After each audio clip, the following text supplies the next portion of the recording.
Welcome back to another double edition of the Final Corner podcast. This week we're at Oulton Park and lovely Montreal for the Formula 1. Nick, Tom, welcome again. Hello. Hello. Tom, you were actually at one of these at the weekend. You were at Oulton Park. Unbelievable. So how was your weekend? It was wonderful. Last minute decision. Think about the tickets on Friday. Thought, what can we do for Father's Day? I know. So I went with my dad and my brother, neither of whom have been to see the BTCC before. And it was, I think I chewed their ears off explaining how it all works. Cars go round in circle, may crash. Yeah. But Yes. It's like, but what's that blue flashing light? Well. It's quite, I've realised that the hybrid system's really easy to explain. Like, they've got a hybrid system and they can push for extra boost. But then trying to explain the handicap or the reduction of availability is quite tricky. Yeah. But the cars are loud, they're exciting, they move around in the corner, they're going around with less and less bodywork each lap, and they use as much of the track as they can. So really good to spectate as much, less these days. It's just a fantastic day out. You have access to the full pit lane. You can bump into Mikey Doble if you wanted to, if you were fortunate enough. You could add a picture with Ash Sutton. You could view the podium. You can access basically any corner of the track. And there's always support races going on. And, the least tasteful burger I've ever eaten in my life. It was like eating some air. But that's fine. What do you expect? You don't go there for the food. So I think as a package for a day out for spectators, Mr. Gao has absolutely nailed it. And the Toka team. Well done. How did your family enjoy it? Was the first event? Oh, they really enjoyed it, yeah. Tired by the end of the day, but that's only because I made them watch all the races. Well, all the BTCC races anyway, and some of the sports. Deegan Fairclough. Did the weather hold out? Oh, sorry? Sorry, did the weather hold out for them? So, it did. Day? The first race was bright sunshine. The rest of the races were just slight cloud cover and extremely humid. So it was really warm. I burnt my nose a bit. And there was always this threat of rain. In fact, we saw Nick Hamilton pull in the pits before the third race and put the wets on, and then Dan Lloyd. Because it was ever so slightly starting to drip. And if you're at the back of the grid, fair play. Although Dan Lloyd wasn't really, so that was a bit of a risk. And he just persisted. Yeah, I know. There was a reason for that, though. Oh, yeah? Dan Lloyd. He had an engine issue that needed to be checked. Oh, that's right. So while he was in, he thought, may as well. Yeah, I did hear that on the circuit commentary, actually. So fair play. And then we got out of the car park really easily as well. Wow, unbelievable. Yeah, that doesn't happen. No, there was a bit of traffic outside the car park, but nothing crazy. And then as soon as you got on the motorway, massive deluge. Incredible rain. The motorway's flooding. The motorway had to be shut while we were on it because one of the exits was completely flooded. So that, a couple hours extra on the journey there. And you sort of think, we were wanting rain by that point. We've had a nice sunny day. Let's spice up the race at the end. However, it would have just been instant red flag, no race. So, because it was just monumental, the volume of water that came down. So, yeah. I was in a t-shirt all day, and there was no rain. Fantastic. Lovely. Well, Nick and I watched it on TV, and I quite enjoyed it. It wasn't the Ash Sutton show, as we've had the past 4 weekends. True. So there was a nice bit of variation. Qualifying, Nick, do you want to take that away? Well, there wasn't a lot that happened in qualifying in terms of incidents. Will Powell caused his traditional red flag. There's a bit of blocking going on, but nothing came of that. Sutton, I believe, nailed it once again with his 1 second of hybrid. He still ended up 1/4 of a second ahead of everyone. This just doesn't seem to work.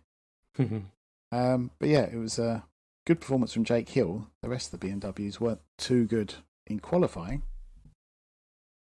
I was very pleased with Ricky Carlard being up there again as well. He's doing very well. Oh, yeah. He did a great job in qualifying. Top Toyota by a significant margin. Yeah, he was over half a second quicker than Butcher. And Butcher doesn't have any reduced hybrid for this one. and a certain Mr. Mikey Doble managed a top 17 in 17th place. But he's on a par with Andrew Watson. They seem to be tied together in the last few events. And Turkington got chucked out. Yes, he did, standing at the back. What was that for? Insufficient fuel. Yes. They had to give a 3 litre sample and they could only get 2 points something. Rookie mistake. So it set the race up quite nice, I thought. You had Bobby Thompson in 4th as well. There was a bit of buffer, and the focuses were spread out as well. Rowbottom was nowhere. He was somewhere at the back, wasn't he?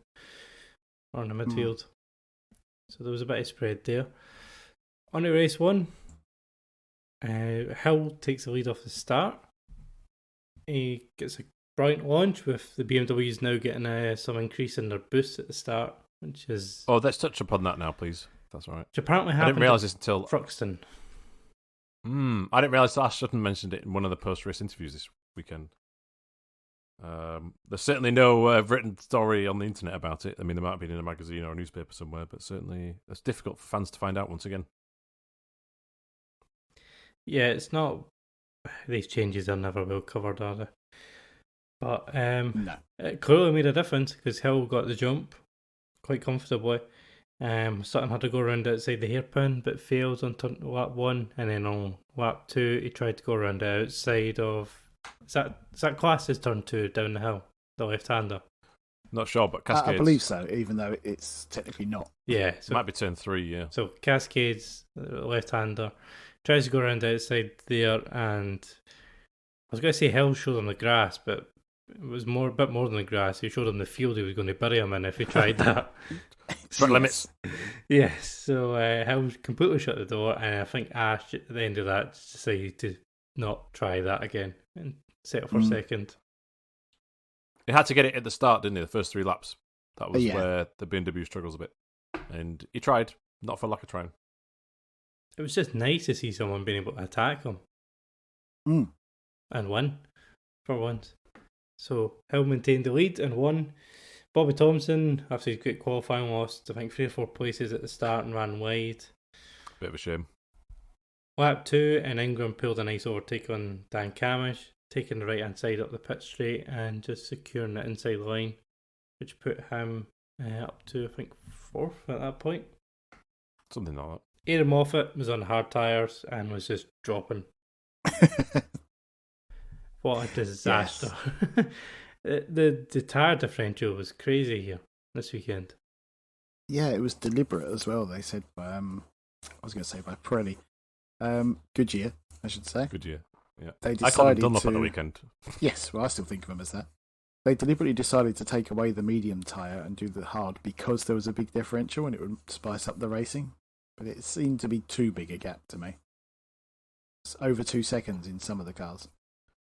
Yeah, but also what didn't really spice up the racing, I don't think, in some respects. Okay, in the third race we had a couple of cars fighting through, Moffat being one of them. But most people had a very similar tyre strategy, didn't they, throughout? Because there was going to be rain forecast for the third race. Yeah. So, knowing that, most people didn't have the hard tyre until the third final race. Yeah, only 2 others in either race used the soft. Yeah. So, if it was going to be a dry race weekend, maybe you would have seen a greater effect there. Mm-hmm. But it wasn't, so we didn't. No. Well, Moffat on the hard drops. Tuckington managed to get around the outside of turn 2 in a nice move. I think this was the move that I thought that his teammate, was it Will Powell, was quite kind on Aidan Moffat because there was a big, massive car-sized gap on the inside and he didn't go for it. But Tuckington's made a great coverage, 27th up to 16th by lap 4, and he just flies off into the distance. Yeah, amazing. As a spectator watching it, it was just like, right, when next comes round, what position's Turkington going to be in? Yeah. 3 positions a lap, it must feel like. Yeah, it was wild. Ingram then repeats the move that he pulled on Camish, but this time it's on Ricky Collard for the 3rd place in the podium. Inside secured it. There was such a big gap in speed between the BMW Ash Sutton, Jake Hill, and Tuckington, and then Ingram, and then after that, nobody could offer them really. Yeah, that's what the championship's turned into, isn't it? It's like 2 BMWs, Sutton, and Ingram. Yeah. At least it's 3 different cars from 2.5 different teams, but well, I know WSR is one team, but it's 2 camps within it, isn't it? With separate sponsors. Aye. So at least it's not just the Napa cars, but there's a huge gap now, and everyone else fighting for 4th as a 5th as a good result. Mm-hmm. We get a wee fight between the BMWs. Morgan and Jelly are kind of trading places. Hold each other up, I think, there. Yeah. Yeah, they're just fighting totally. to not be the slowest BMW. They could have, I don't know, if they weren't battling so much, maybe got Thompson at some point, but they didn't. They kept tripping over each other. Yeah, well, because they were stuck behind Aaron Taylor Smith for ages. Oh, that's right. But yeah, and then Turkington just came through and went, oh, there you go. Yeah, I'll have all these places, please. Thank you very much. And it was so easy. The speed differential is crazy between those cars. And yeah, they should have worked as a team and got Taylor Smith cleanly. Because Adam Morgan eventually got him into the hairpin, but pushed the door ajar, let's say. Just ran in the back of him. Shoulder barged it. Yes. Yeah. That was a police raid on the door. That was not gentle. No, so Adam Morgan took the position and flew off into distance. Which I don't... They should have given it back there and then. Yes. Yeah. Which is the rule. However, now there's clearly this exploit where if you don't give it back, you just get a grid penalty for the next one. And if you're in a BMW, it doesn't really matter that much, does it? No. No, especially 3 places. You can make that above the start if you get a really good one. Yeah. So, not a fan of that. Maybe it's not rules, but how it's been applied. I mean, I get it. I don't want to spoil what we're talking about. Aaron Taylor Smith retired, so you can't switch positions. But, no, don't like it. Something else, please. That is, out of order. Yeah, that was a bit naughty. They don't really do anything mid-race, do they? They always wait till after. Which I get that to an extent because it's a very short race. And actually, when you watch, I used to watch, and so did Nick actually, World Touring Cars. And if there's a questionable steward's call, they just hand out a drive-through penalty, and that just ruins the race. But yeah, 3-place grid drop, yeah, not sure. But also, Morgan has used that rule set and the application of it to his advantage in a way that I suppose it's sport, isn't it? But he pushed to the limits. But I didn't think it was very sporting. No, definitely not. No. Then get a battle with the Scots down at the hairpin. Ronan Pearson tries to get past Aidan Moffat, but completely breaks himself and runs wide, and does a bit of rallying for a few corners and costs himself, I think, 4 or 5 places. But a bit of patience because Morgan Moffat just keeps dropping back and dropping back. He is absolutely nowhere. Ends up getting past his teammate and a whole gaggle of cars. Turkington then puts on a really nice move on Stephen Jelly around outside the Old Hall. Really ballsy, I thought. And Jelly pushes him right out over the curb, but he keeps his foot in it and just manages to have enough going down into the first corner. That could have been disaster, that. Yeah.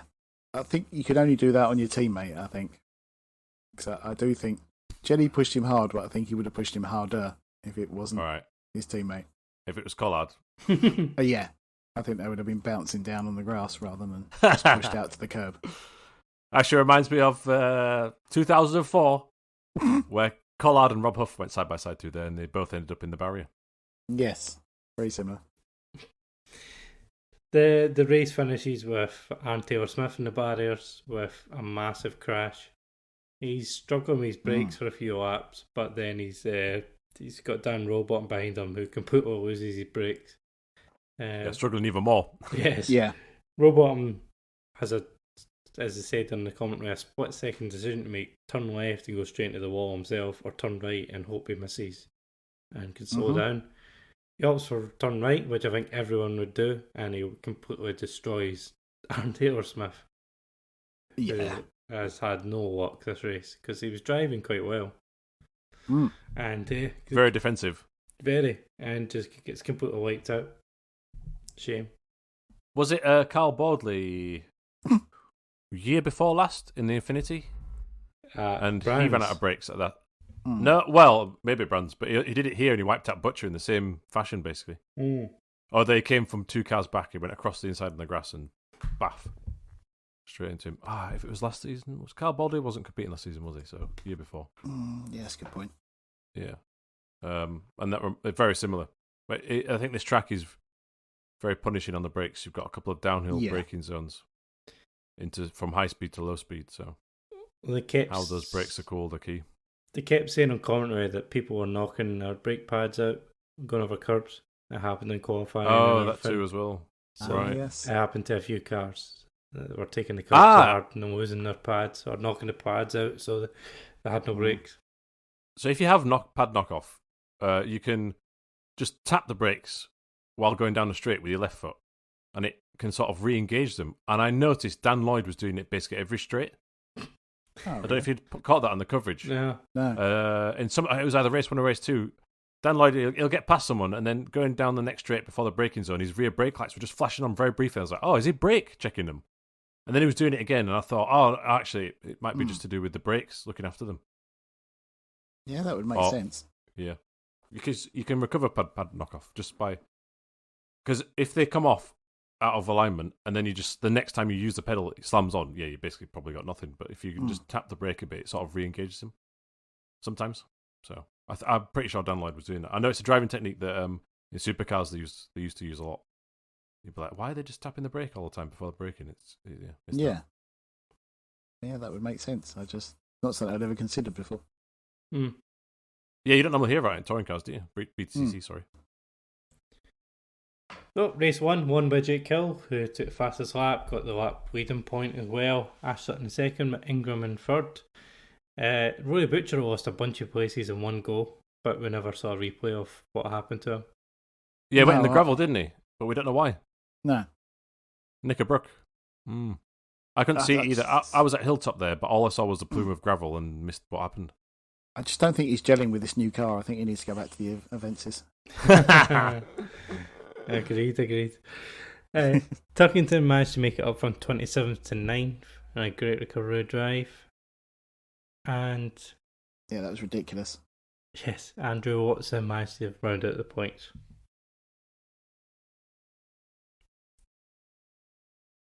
Nicholas? Oh, yes, of course, sorry. Yes, and Mikey Doble managed 13th in this race. Good one. Nice, solid drive. Superb. Just a couple from at the event. I think you mentioned a few podcasts ago, was it last year or this year, referencing Colin? I can't remember that. You said something along the lines of, there used to be this battle pack at the back and there kind of isn't really. But there was in this race, thanks to Ada Moffat. Yeah. So it was like Moffat, Powell, Pearson, Buttel, Hamilton, Edwards, Halstead. And they were all in a gaggle. I don't know. A really good gap away from the people above that fighting for the points. So everyone would go by and then you'd wait. And then there'd be this lot. And they were going hammer and tongs every lap. It was really good to watch. At one point, Buttel was 2 wheels over the chicane. Biffing each other down the straight. It was fantastic. Nice. But I would say that when Smith and Rowbottom had their off, because these lot were so far behind the rest of the field, maybe abnormally so because of the hard tyre blocking, the doctor did come on the track ahead of them. So they cut. Was it down the Foster circuit, the short one? So they come off at Cascades as if they went straight on and cut out the hairpin. They were sat there waiting. Then the field went by. Then they came on track. And as they exited the Hislops and Knickerbock chicane, all these other guys came around. So I didn't see what happened as they went up Clare Hill. But I'm hoping that it was all right. Obviously, we didn't hear of an incident. But at that point, it had already been shown on the TV that Taylor Smith was out of the car. So I don't know if there was a communication error there or what. But that, I thought, was a bit risky, a bit dangerous. Possibly. Maybe they didn't know about Rowbottom. I didn't see him get out of the car. Yeah, true. But also, I don't know if there is a rule where they have to wait for everyone to go by or not. It might have been fine, but it just looked a bit risky. They had about a 4-car length gap as they went up Clare Hill from the chasing pack. Bearing in mind, it's quite a quick car in a straight line, that Cayenne Coupe, but it's only got road car brakes and tyres on it, so I hope they made it all right. Because Rowbottom brought it back to the pits somehow. Yeah, I think in that melee, I don't think he hits the barrier. No. Ah, I didn't even realise that. I thought he was. Yeah, he's sideways. Taylor Smith. After the side-to-side contact, he's like sideways along the gravel and the grass, and he's like got the throttle pinned, and it just sort of slides back onto the track. You can just see it through the dust. Or you can't see him re-entering the circuit, but you can tell that he's not hit the barrier. Yeah. Is this when you had your burger? No, that was after race 2. Right. Yeah. Aaron Morgan gets a 3-place grid penalty, and so did Dexter Patterson for this race. Josh Cook's 250th race start, and he marked it by killing Bobby Thompson at the start. Yeah. So Hill gets away well to keep the lead. Josh Cook is pushed out wide by one of the Fords going down the outside of turn 1. He then it looked like to me he retaliated in anger and bashed the back of Bobby Thompson, and Thompson ended up in the gravel. But it may have just been an unfortunate coming together. It could be. When I watched it, I thought Thompson just missed his braking point. I didn't actually see the contact. Oh, yeah, there is. I thought it looked a bit revengey from Josh Cook, but it wasn't on the guy who actually pushed him off. I think he was just determined to get places back, and poor Bobby Thompson. After the race on the podium, he looked extraordinarily frustrated. Did Cook? But that I'm not. Maybe that's a bit unfair to tie to this incident. That might be the fact that he keeps winning the independent class, so has to go on the podium each time, and he's not actually on the. Should be fighting for the championship. Yeah. He just has to stand there while everyone else gets bigger trophies. Jade Edwards then gets murdered as well. She gets nudged by Dan Rowbottom into the first part of the chicane, and then Will Powell makes sure the job and knocks at the second part of the chicane. So she's held on though. Yeah. You've got a note about Nick Halstead. I don't see this on TV. Right. It was when they showed a replay of, and I can't remember who it was, but whoever was behind him starting on the grid. His car literally rolled backwards instead of going forwards, but when everyone else was going. It's like he let off the brakes to go, and just it was like seconds later he decided to use the throttle. So that's at Deer Leap, isn't it? Like, was it uphill, or was it at the flat part of the grid? No, he was on the uphill bit. But yeah, everyone else was moving forward as he was rolling backwards slightly. Oh dear! It's only a little thing, but it just made me laugh. Well, did you see that someone got a jump start penalty? Was it Jelly? Yes, it was. Yeah, there was a replay. Was it on board Chilton of the start? It looked like Morgan jumped the start to me as well. Quite possible. Me that saw that. No, they just had the TV camera on Stephen Jelly as he jumped the start. There's a Chilton on board from like Bonnet Cam. Yeah, I don't think I've seen the one with Morgan. Well, 100%. Morgan is moving before the lights go off. Instant jump start for me, but whether or not he was outside the box by that point, I it's hard to tell. Yeah, but I recommend everyone watch it back. There's during some replays at the start, the Chilton on board. For me, I paused it. It looks like Morgan's moving way before the lights are out. No, missed that. But he's BTCC isn't consistent with penalties. We know that. Yeah. Unlike Formula 1, though, they don't have a camera on every car, do they? And all the complicated data and stuff. But this one was on the broadcasts. In my opinion, that's a bit embarrassing. Bobby Thompson got a meatball flag, and then the unintentional comedy moment of the season. I'm wondering why he's got a meatball flag, and it suddenly cuts to him with a wheel off, trying to get on the ground. It's like, that's why he might have one. But he probably got one from some bodywork or something before, and then the wheel collapsed. He was driving around with loose bodywork, he was, for a couple of laps there. Yeah, and then the suspension gave up on him, which Thompson had a great race one for him. Like top 7, I think he was. 4th in qualifying. Yeah, good qualifying, yeah. Such a shame. So we've got a safety car because Will Powell was off in the gravel. I can't remember why he's there. I don't think it was shown. They just showed him in the gravel. That's fair enough. But did quite a bit of damage, it turns out, because afterwards in the pit lane, that whole front of that car was in the pit lane, covered in gravel and seeping fluid. The whole front assembly where like the radiators are housed and the intakes, that was in the bin by the looks of things. Ouch. Was this where the safety car got called and nobody told them? I don't believe No, that was so. rate 3. That was race 3. Right, we'll save... Because I was stood in a place, yeah. We'll save that disaster then for race 3. So, yep, safety car. Hill keeps the lead at the restart. Taylor Smith manages to overtake Dan Rowbottom. Dan Rowbottom's on the hard tyre, but he managed to go around the outside at his laps. Aaron Morgan then attacks someone else. He goes after Tom Chilton this time, and Morgan almost gets past Chilton, but doesn't manage to make it. Yeah, see, I still think Morgan let off the throttle to keep him alongside, but not give the place back to make it look better. Rory Butcher benefited out of all that. Kind of helped him get forward. Colin Turkington is still making moves. It's nice to see Colin racing because it's not that often we actually see it. Because he got a nice pass on Dan Camish at Old Hall. He had a couple other nice moves to move him up to 4th eventually. And he was closing in lap by lap on the fight for the podium there. I thought it was on. Yeah. Ended up 3 and a bit seconds behind Tom Ingram, but he was certainly flying in that BMW this weekend. Dan Camish has a go at Ricky Collard, gets up the inside. Collard ends up on the grass. There's contact between the two. Did you think it was a fair move or not? It's borderline. He is fully alongside, but he's going too quick to stay on the track himself, I think. I think if Collard isn't there, he's running off onto the grass. Yeah, so it's borderline.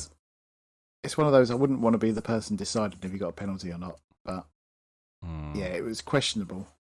But obviously, fully alongside. Think it was. Yeah, it was just like carried the overspeed. It was a bit too quick. Yeah, but I saw that. I was stood right next to it, and I love it how Collard was flashing his lights while still on the grass. I did feel like he got mugged there. He did, yeah. If that was his dad, that would have been the opposite way around. But so yeah, he got mugged in that one. So Aaron Morgan manages to get past Collard as well. Stephen Jelly is then off after an incident with Collard. Oh yeah, they're down at the chicane, wasn't it? Yeah. I wasn't quite sure whose fault that was. From the behind shot, I thought, oh, that looks like Collard diving on him. And from the other shot, it looked like Jelly was turning in on him. So, all right, move on. When I saw the replay, I thought it was Jelly. Yeah, I'm with you on that. Fair enough. Josh Cook manages to move himself up a couple places to 5th. Gets past Camish. Tuckington tries to get Tom Ingram on lap 16. He gets undercut at Lodge, but Ingram parked it on the apex and Tuckington hit the back of him, picked up damage and decided not to bother trying that again. And let's go to the expert on parking on the apex, Tom. Textbook move. Yep, 10 out of 10. Turkington was doing this move all race where he sort of forces people to defend into Lodge, gets the cut back. It is the move. I don't know if the team had told Ingram or not, but just to be that wise to that ahead of time. I suppose maybe you think, the BMW might have good traction. He didn't brake, did he? Which was the clever bit about it. He just didn't accelerate. Yeah, which is just genius. So I applaud it. Yeah, that's same for me.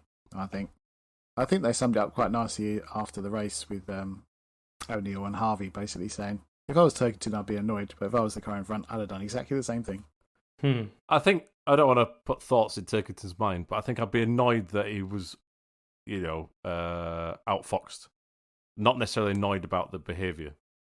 Yes. Damn, why didn't I think of going around the outside sort of thing? Which as we come to later, he did. Mm-hmm. Was it this race that Sam Osborne almost rolled it? I'm not sure. That was around the hairpin, wasn't it? It was at the hairpin trying to move up the inside, and he was almost over. I have a feeling it might have been the last race because he would have been on the better tyres then. Possibly, yeah. Possibly. Gamble was outside the points. Not mentioned him in a little while. Aidan Moffat recovered to 15th, so he gained 5 places this race. Top 3 were the same. Tuckington 4th, Cook 5th. And it was Dexter Patterson and Aidan Moffat that rounded out the points. Yeah, and of course, Mikey Doble maintained his 13th place. Superb. Getting points? You talking about Osborne nearly rolling it. Reminded me of Chris James in the Chevrolet Lacetti at Knock Hill. And he went really there. So I just googled Team ES Racing, and they're still active on Twitter. He's still doing it. He's still tweeting about. He tweeted, "Well done, mate, Colin Turkington," over the weekend. Clearly, still passionate about BTCC. That is an iconic moment, though. That Chris James 2-wheel. Oh yeah, that was far out, as the Aussies would probably say. Not going to make today typical Aussie comments, so we'll move on to race 3. Reverse grid was 7, which put Aaron Morgan on pole. Josh Cook has a free place grid penalty. Nick Hamilton goes on to the wets for the start. He eventually abandons this, I think, goes in slicks. Dan Lloyd pits and goes on to the wets and stays there on them on the further race, and I think he ends up dropping a lot behind. Poor Dan. Oulton Park is not his circuit. No. So we're BMW front row. BMW's away well. Tuckington's in second. Tom Ingram comes across to block off Ash Sutton. Sutton's behind. Tries to go into a wedge that Ingram's closing. Gets put up against the pit wall, and Ash is out with suspensions damage. Now, as we know from race 1 of the year at Donington, if you're the car behind, you have to get out the throttle and brake. That was the rules. Hoisted by his own petard. That was the rules when Ash Sutton got put on the grass by, I think, was it Dan? Or was yes, it was. Hill. Was it Hill? At race 1? It was. And when you see the off-board shot, it looks like Ingram puts him straight in the wall. Doesn't it? At first, you're like, whoa, he's just slammed him in the wall. Yeah. Thank goodness for the onboard. When you see the onboard, you kind of go, well, you could have seen that coming, Ash. And, surprised he didn't get a penalty. Yeah. For being consistent. Yeah, that's what his penalty was losing his front right wheel, wasn't it? But if that didn't happen, I think we'd all been up in arms saying, penalty now! What did you think, Nick? Oh, it was the same for me. I think it was going for a gap that was always going to disappear. So yeah, he should have just blended out the throttle and carried on, but that's just how he is, isn't it? He wants to make places up. He suddenly opened up the championship, losing 2 races and then taking himself out of race. Well, being out in race 3 from an incident. You say up and up. Rifle. So it's a 5-way title fight now, right? True. With Croft and Knockhill to come, which should the BMW should traditionally. Well, mind you, Ash Sutton likes breaking the traditions, doesn't he? But true. So there is a safety car, and we know there's a safety car. Safety car's on track. It seems like some of the drivers knows there's a safety car. Yeah, Turkington does. No doubt. It was mentioned in the commentary that they now have these onboard systems that tell you. So it probably came up in the car because going up, I can't remember the name of it, but the hill Clay towards. Hill. That's it. Thank you, Clay Hill. I saw quite a few drivers hitting the brakes. Yeah, and quite a lot of the cars seem to be quite slow there, and then they all started speeding up again. Well, if they're coming out of Druids as well. Yeah. After the hill, Turkington's weaving for tyre temp. Yeah. And then it goes, boom. And I think all we can assume, I think, and correct me if I'm wrong if you have a different opinion, some have been told, either in the cars told them or the team radio's told them, but then Turkington and a few others have gone, well, but there's no board, so we carry on racing, it could be an error. Yeah, that seems to be exactly me. Yeah. And then, of course, they come out of the start-finish line, and it's all like, oh, goodness me, it could be a big pile up there. I was stood near the start-finish line at Deer Leap, and my brother, who's not into racing, was like, there's a safety car board in the wrong. Oh, my word, what's going on? What's happened here? You know, it wasn't a good look. No. But we don't know what's happened, and we don't want to, point fingers, but it just wasn't ideal again. They got away on there. Yes. I thought so. Been a pile up, and I think into the Porsche as well, into the safety car. There's a few drivers lost out as well because Dan Camish was complaining that he lost positions in that whole melee. He I'll did. have to rewatch it. I think it was Hill, Ingram, both got past him. If I remember correctly, Hill then passed Ingram at the same time, but they both got past Camish. What? So that's not a penalty? The thing is, technically, it was a active racetrack because there was no safety car boards. Oh dear, oh dear. So it's not kind of their fault, even though it's not really correct. Yeah, that's a TOCA error for me, or the circuit. I'm not sure who is responsible. Yeah, several people made a big mistake there. Especially if it's dangerous, then also changes the complexion of the race, right? If people have lost positions. Yeah. Yeah, so it's impacted the championship. Because the main title rivals have gained places. Yeah. That's 2 mistakes in one weekend, or two errors have occurred in one weekend if the medical car, like you said, was on track too early as well. Well, assuming if it's the same protocol as F1, that's a mistake. So there's clearly possibly 2 mistakes this weekend, or 2 failures in some sort of system, which isn't brilliant. And we have to be critical to raise this to push for better. Otherwise, things carry on with the complacency, don't they? Yeah, we've had some horrors the past few years in touring cars with marshals on track and things like that. So, yeah, needs to get better. Restart. Aaron Moffat's making moves. He gets Cheltenham up for 9th. He's on the soft tyres. Everyone else is on hards. I think Jerry Edwards is also on soft for these. Yeah. For this race. Yeah, so she's making some progress. Rowbottom and Osborne. Yeah, she's. We actually see her on TV. Making overtakes, which we've not seen in a little while. But then falling back down again, unfortunately. Yeah, well, it's probably the same problem as Aidan Moffat. Moffat said that once he got past all the cars, he managed to get up onto the back of the leaders, but he had burnt out his tyres by that point and just couldn't attack. Yeah, and also Jade had a sideways moment, didn't she, at Cascades? Bit of a slew. She held it, but I think she lost 3 or 4 positions and a bit of momentum there. Yeah, because I can't remember what caused it now. But she was fighting with trying to go around the outside. It was. Yeah. Yeah. I mean, fair play for trying the outside move. I will add at this point, as Dan Lloyd alluded to in one of his vlogs, now I've seen it in action now that Matt Neal is working with or for Team Hard. He's on the grid with the cans in the team merch. I don't know if that's been picked up on the ITV coverage in any way, but I think that's quite interesting. And they need the help, I suppose, with 6 cars on the grid. And before this race, Jade Edwards' car had an issue on the grid. There was a panicked activity around that vehicle. The bonnet was up. There was definitely a lot of frantic. Someone ran back to the pits and ran back to the car again. And they only just got the bonnet pins done up when they had to leave the grid. And then it did work. But I don't know if that was a legacy of the previous race contact or what. But another potential issue for Edwards, which must affect your mental stability, I think. Yeah, but at least a better race this week.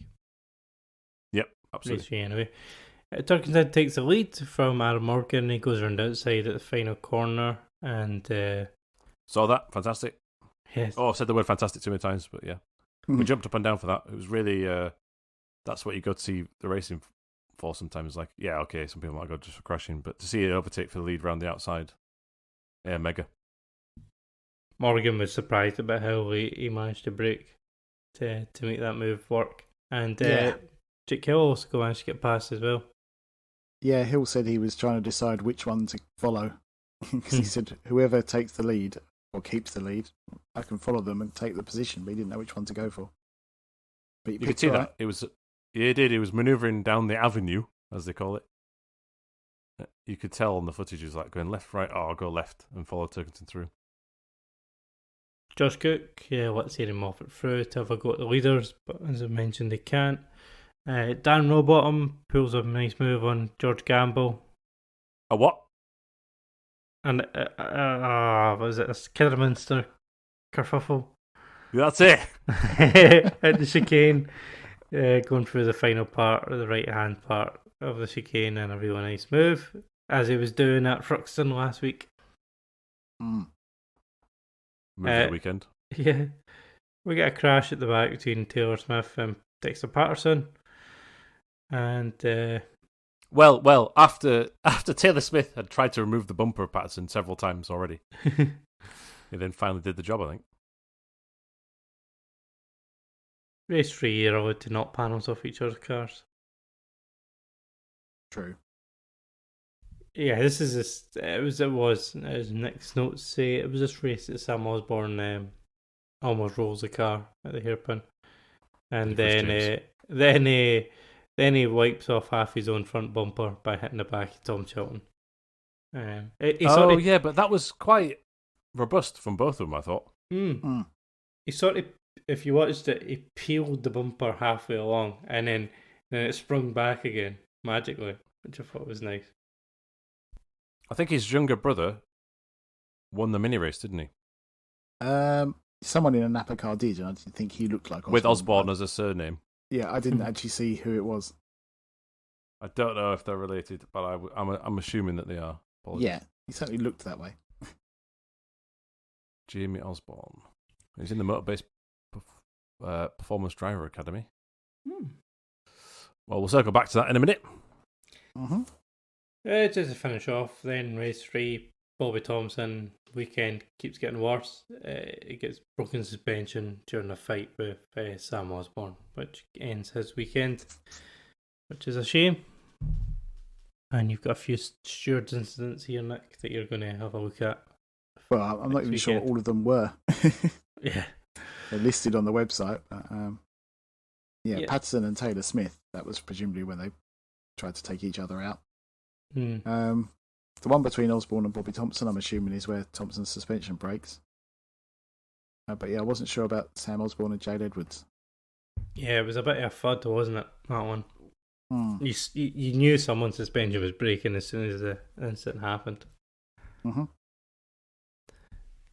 So Moffat managed to get up to 6 on his nice tyres, and it was a BMW front 3, Tuckerton, Hill, Morgan to wrap at the top 3 for the podium. Ingram was 4th, and it all just kind of closes up the championship again. Andrew Watson took the last points position, and our man had a disaster. Yeah, I'm not sure what happened to him at the end. He's way off the back of the pack. 22nd place, unfortunately. He was 13 seconds behind. Yeah. I felt a bit for Jade Edwards because she was having a great run. It looked like she would get her first points of the year, but it's just... Yeah, that should have been points, that, shouldn't it? Just couldn't catch Andrew Watson, which was a shame. But the driver standings now, it's only 6 points between Ingram and Sutton. Hill's closed down as well. He's on 192. Tuckerton's on 183. And just kind of clinging on is Dan Camish on 160. It has to outscore Sutton in all 3 races at Croft, really. Otherwise, it's game over, I think. That's, again, personal opinion. Prove me wrong. But... He's still close enough so that ITV can say there's a 5-way title fight in the final round. Yes. Yeah, that old chestnut. Yeah. And Nick Halstead is on negative points now, which is nice. I think that was his... really? Because that was his engine change, wasn't it? At the last round. Yeah, -6. Oh, Nick's having a great year. I will say this: visually at trackside, he looked like he was close to the pack this race. Apart from his race start, clearly. Yeah. Oh dear, poor guy. So I was about to say there was 4 drivers with no points, but I can't include Nick Halstead really. So there's Will Powell, Jack Patel, and Jared Ward. Yeah, because he's got points. He has got some version of points. So you got any more to add, Tom, from your weekend at Oulton Park? No, it's just brilliant, and I know we sometimes raise up concerns about safety issues there and online coverage, but as an in-person thing, fantastic. Although, I'm going to mention something controversial, and I'm going in head first without the proper terminology, and I'm going, why am I doing this? It felt a bit out of place having grid girls, if that's the right expression. Just felt like, isn't that a bit old-fashioned? Anyway, I'll just leave that hanging. Moving on. Yeah, I have noticed that touring cars still have them. But, yeah. F1 got rid of them, 5-6 years ago now? Yeah, well back. Yeah. Anyway, let us know, listeners, your opinions. Am I right or am I wrong? And the pro side, people are getting paid to do that, so... Absolutely, yeah. It's a job. I draw pipes for a living, so I'm not going to comment on anyone else's career choices. Nick, any more from you on the touring cars? No, that was it for me. Quite enjoyed it. It was nice to see. I was getting a bit jaded. You might know it was the last episode, but Ash Sutton just winning constantly. So it was nice to see a bit of variation. And Jake Hill almost got the 3 wins in one weekend. How close was that? He did. I was cheering him on, but he just couldn't get close enough to Turkington. Turkington made a big mistake in that race as well. He had a big lock. Locked up. But Hill just couldn't quite get there to put the pressure on. Who were the only other 2 drivers to get the 3 wins in a day? Right, it was mentioned on commentary a few times. Yes, well, I'll tell you, trackside commentary mentioned it several times, which was wonderful, actually. Really good trackside commentary. I don't know who the main one was. And then Alan Hyde, who does the post-race interviews. Incredible. Or tries to do the post-race interviews before Louise pushes him out of the way. Oh, well, yes. But actually, while you're there in person, he's at the podium doing other interviews as well. And sometimes it overlaps with the start of the next race. But it's still, really, the way he describes things, very clear, concise. But also, if you're new to the sport, it really helped you out. But they were both saying, "Oh yeah, this is the last 2 drivers who got it," several times. And then when it was nearly happening in the race, that's all they were talking about, really, I think. But yeah, any guesses? Mr. Potato. Correct. That's one. Brands Hatch 2009. I can't remember the one now. Nick? I can tell you. Dan Eves. Yeah, Thruxton 2005, I think. Very rare. It'd be nice to have a wee pin in it. That'd be nice, this one. Yeah, it would have been a spectacular moment to see it in this modern era where everything's so competitive. It's not happened in NGTC, has it? So no. So Tom, you're going to depart us now because you haven't seen F1 yet. Apologies, folks, but when enjoy you the rest leave, of the episode. When you leave, it's going to end the call. Oh, yeah. I'll just stop recording and leave you to it. And then I didn't work on the laptop anyway. Oh, right, okay. You can listen. I would mention one thing as well. I've been trying to get through, but my internet has been shocking tonight. I'm barely understanding either of you. Oh, really? Oh, you couldn't tell? I did think you were a bit quiet. No, I mean, there's times where it just went completely dead. And I was just... It would then come back like half a minute later and you'd both be talking really quickly. Okay. Because it's like catching up. Yeah. Oh, dear. So I've been trying to catch it. Right, so if this is an abridged end to the episode, you understand why. Montreal Grand Prix, essentially. I relatively enjoyed qualifying again. Qualifying's been great recently. Because of the rain, basically. But I've kind of enjoyed it. Nick? Yeah, no, it was quite an interesting race. Yeah, it's fine at the minute. Just keeps going. But yeah, no, it was quite a good race. It's just annoying that it always ends with a Max comfortable victory at the moment. I know, that's a problem. the thing is getting closer every round. Mm-hmm. They're sort of eating away, and Aston are talking themselves up. They've got huge upgrades coming for Silverstone, and they're talking themselves up for that round where they think they'll challenge. Tom's muted himself and he's leaving, but he's still shaking his head. So we can all hope. But qualifying was a great laugh because it was wet and dry, and Carlos Sainz should have got disqualified because he was being an idiot, we'll say, at the last corner. Yes. He destroyed Pierre Gasly's lap in, was it Q2 or Q1, which would have comfortably gotten through, but he just parked in the entrance to the chicane, which I hate. You've got a full lap to make a gap. Why do you have to make it at the last corner? Yes, I'm with you on that. I did wonder as well, maybe that in Montreal in particular, you could just have almost like a lane halfway down the straight and just saying, if you need to make space, use this lane, stay out the way, but coming into that chicane, you cannot slow down. Or unnecessarily slow down. Of course, you have to slow down to take the corner, but you know what I mean. He had parked it. It was a bad one. You're right, they need to bring in a rule because this happens a lot these days. He did say as well, wasn't it? He was surprised that Tsunoda tried to overtake him and that's why he slowed up. And said, no, Tsunoda overtook you because you was stopped and he needed to start his lap. Exactly, yeah. So that all led to Pierre Gasly missing out in Q1. As is both AlphaTauri, Sargent and Zhou Guanyu. Zhou had problems. He stopped, caused the red flag. Kept going, but never had the pace. He was last. Q2, Alex Albon started on the slicks and managed to go quickest.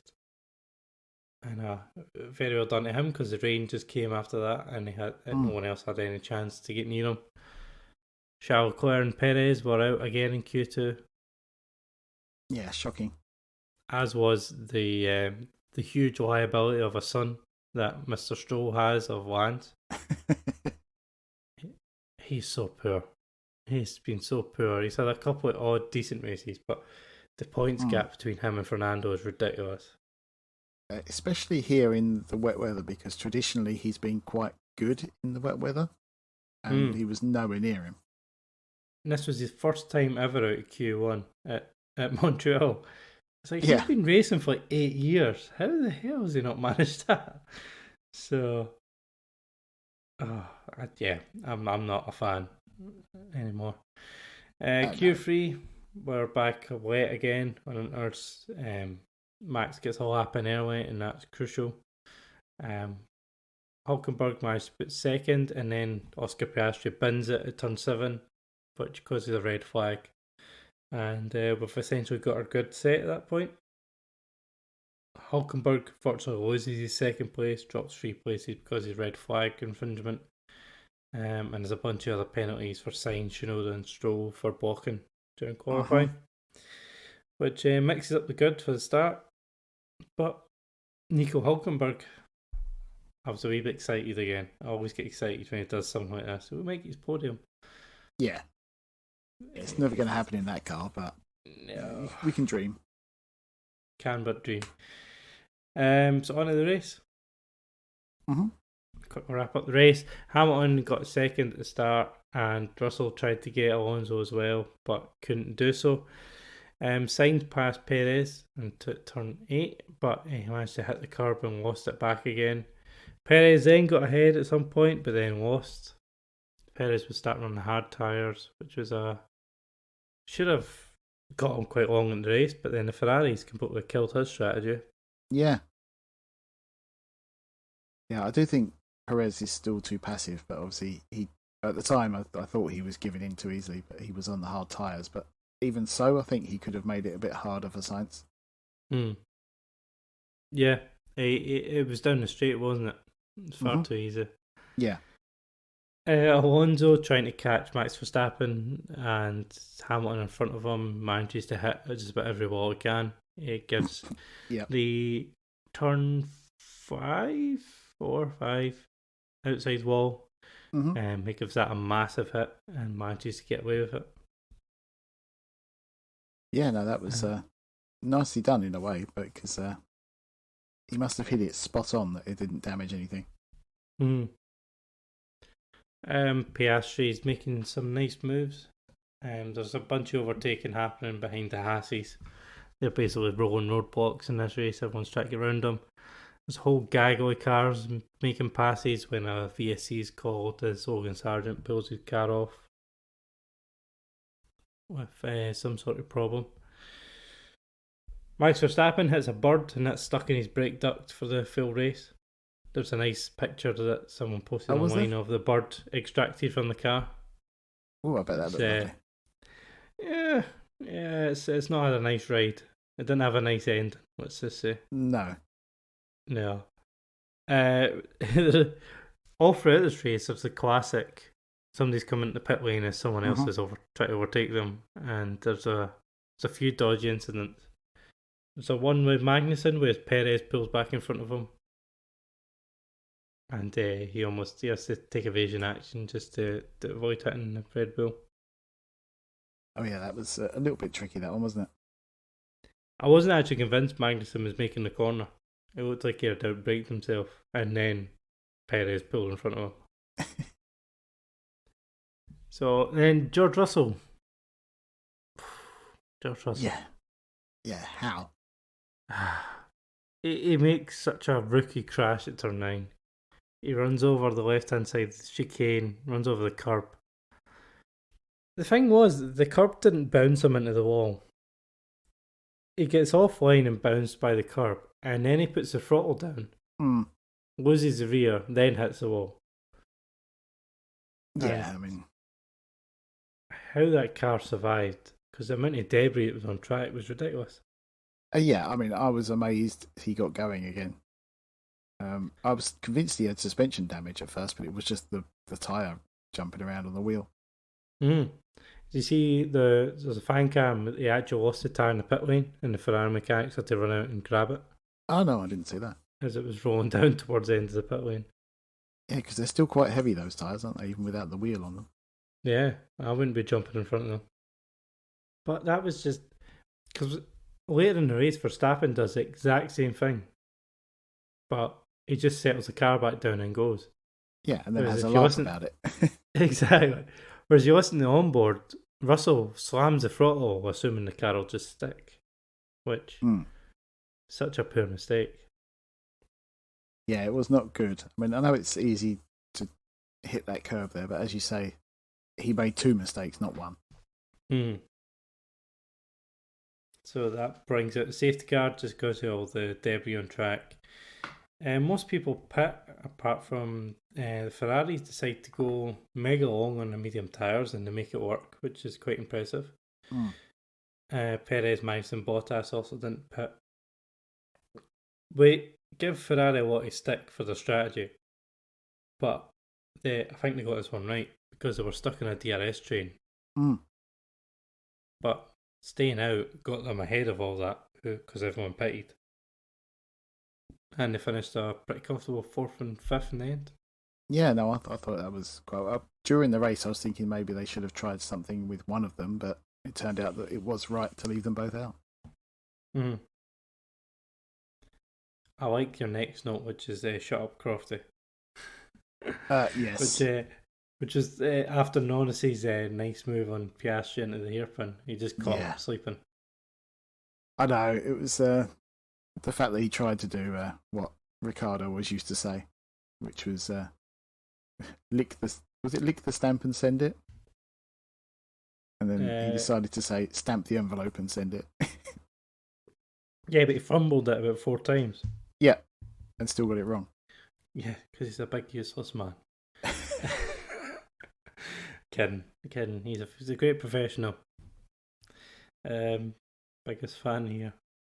Alonso gets Hamilton back to take second fairly comfortably, and after that there's no real fight back after that point. Alonso's saying on the radio he wants to go for the win, but it's not on. We all know it's not on. No. Stroll pits and almost wipes out Kevin Magnussen in the process. Yes.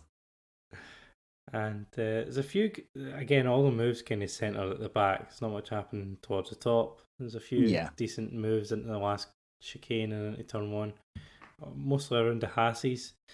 There's a nice little fight between De Vries and Magnussen until it isn't very nice. Yes. They squeeze each other for turn 1 and 2. I'm not sure if there's a bit of contact, but going down into turn 3, De Vries does a massive lock up, and yeah, they both go off into the escape road. Yeah, when I first saw that as well, I thought, has Magnussen parked directly behind him to stop him reversing out? But when you see the onboard, it looked like, no, that's just where he ended up. Yeah.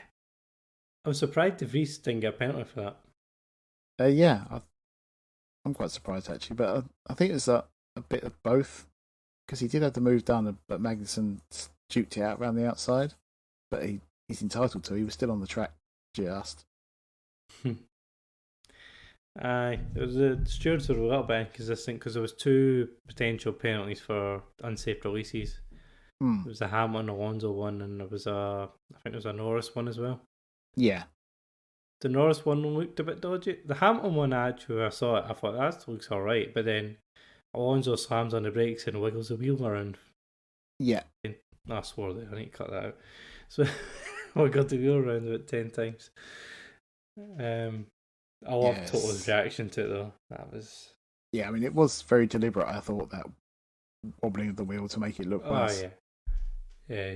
But it's just clever, isn't it? No one else thinks to do that. No. Hamilton got away with it. I thought it was on the line, but the stewards were quite inconsistent, because Lando Norris gets a 5-second penalty for unsportsmanlike behaviour. Yeah, that's... I can understand that if he was backing the pack up and whatnot, but according to him, he wasn't, but he is going to say that. He said that he was doing what he was normally told and was then told to pit very late, so he didn't know there was going to be a double stack. But do we believe that or not? I'm sure they get messages on the dash as well as the radio. True. So there might be something there. Russell eventually retires, unsurprisingly, with brake issues. Yeah, I'm surprised he had any. Yeah.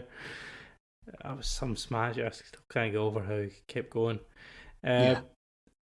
Ocon manages to keep going despite the fact his rear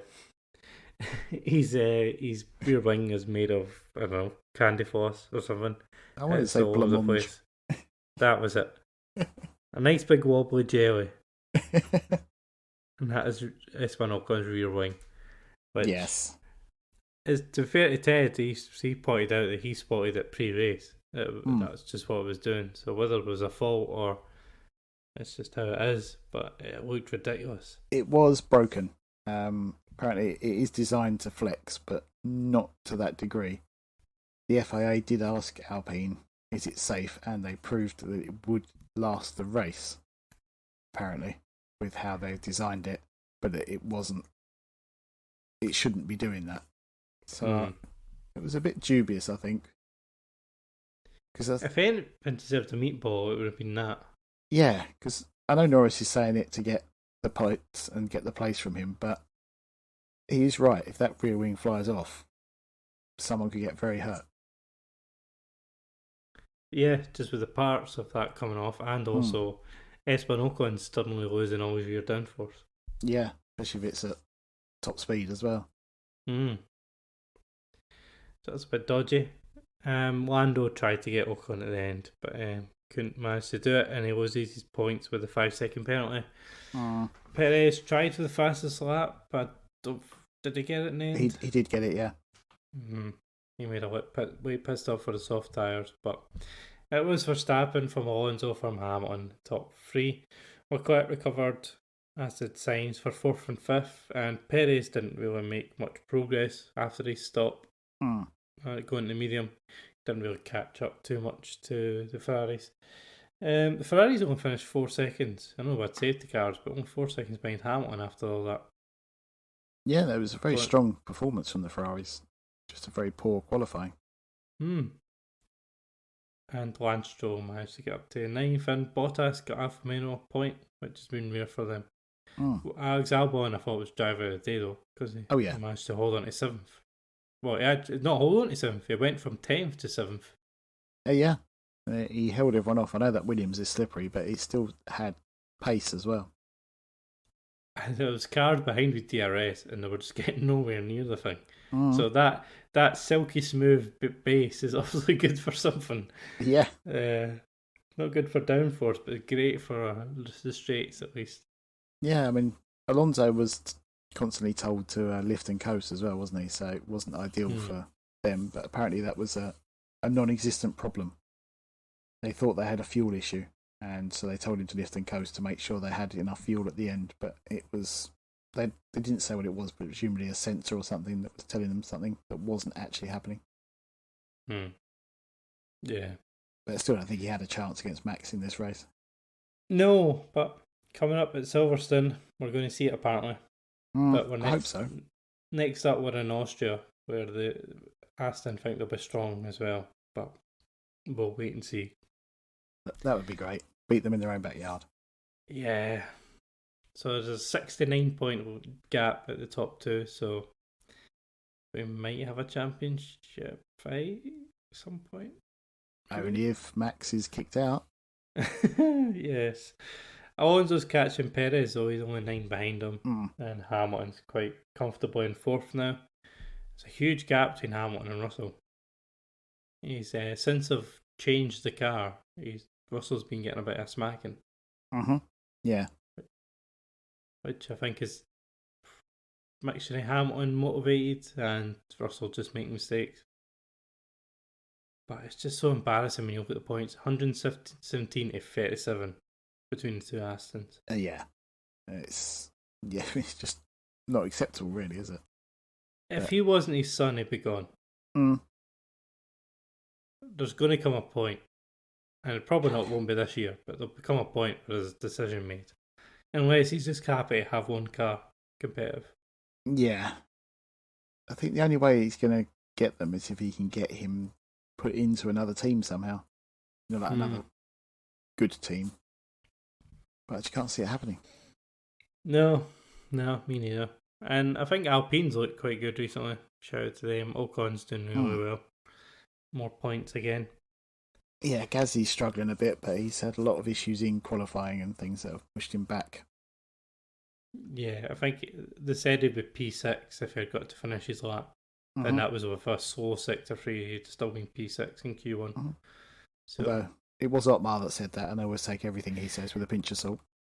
Yeah, true. I retract the previous statement.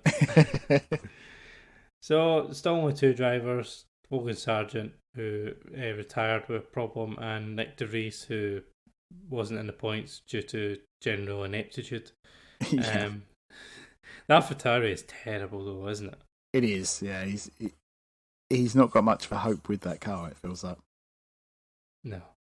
They're comfortable bottom now. There are rumours that Sargent will be replaced by Schumacher at some point, but I think that's far too soon to do that.